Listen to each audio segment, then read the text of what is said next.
Hvernig verða nýjar dýrategundir til? Já, þá þarf ég að vita hvað hugtakið dýrategund þýðir það ekki. Það er hægt að útskýra það á fleiri en einn veg. Við notum aðalega eina ákveðna skilgreiningu, það er að dýr af sömu tegund ef þau geta átt saman frjótt afkvæmi.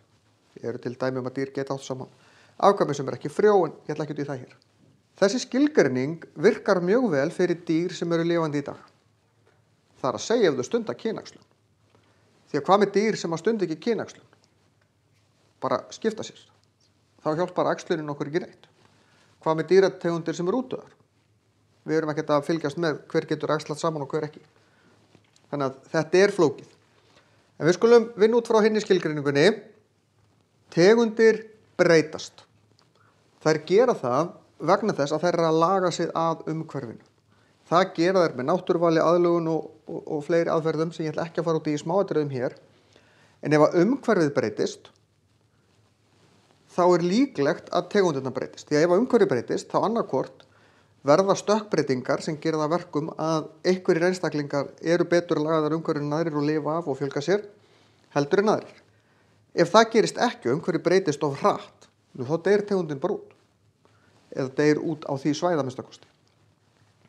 Þannig að ef að umhverfið breytist og tegundin nær að fylla í eyðurnar, þar að segja eiginleikarnir sem þurfa að vera til svo þetta virki, ná að myndast, það gerir það stundum, ekkert alltaf, að þá breytist tegundin hægt og rólega. En þetta tekur langan tíma og þetta er það sem við kallum þróun. Þróunin er ekki þannig að ég geti spottað, það er hérna sem tegundin hætti að vera þetta og var þetta. Og það er ekki þannig að ein dýrategund breytist í eitthvað aðra, heldur bara breytist þær tegundir sem við höfum og þær mynda hægt og rólega nýjar dýrategundir sem eru pínlítið frábrugðnar því sem það var en samt mjög svipað. Þannig ef ég ætti tímavél, það er hér sem þetta breytist. Það virkar ekki. Ekkert frekar en ef ég fer að horfa á þróun tungumála. Ef ég ætti tímavél, myndi hoppa aftur í tíman, ég get ekki séð hvenar íslenska og danska til dæmis þróaðist í sundur.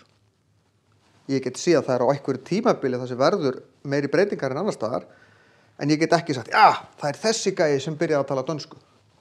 Eða þessi gæi byrjaði að tala eitthvað annað. Þetta gerist svo hægt, við sjáum ekki munin. Og alveg eins með þróun dýrategunda. Síðan þetta er fyrirbæri sem heitir hringtegundir. Ef að þetta væri fjallgarður, gæti verið stöðuvatn, eitthvað bara, dýrin sem við erum að tala þau komast ekki hérna á milli. Þau lifa hér og við skulum ímynda okkur, þetta sé svona einhver bjöllutegund sem er einhvern veginn svona. Bjöllutegundir eru svo sem með þrískiptan líkama, þetta eru skordýr. En síðan, þau lifa hér, svo fjölgar þeim og þau færa sig yfir á svæðin hérna sitt hvorum megin. Geta alveg verið hér áfram, en þau eru ekki á flakki allt svæðið. Þau eru það lítil, þetta getur verið 100 kílómetra hérna á milli. Þannig að hægt og rólega, þegar þau flakka hérna, að þá breytast þau. Af því að umhverfi sitt hvorum megin er ólíkt. Og þegar þau kannski eftir 1000 ár, þegar þau búin að dreifa sér hérna og komin hérna megin, þá er þetta kannski orðið pínu ílangt hérna megin, af því að það var eitthvað í umhverfinu sem að gerða verkum að það virkaði betur hér.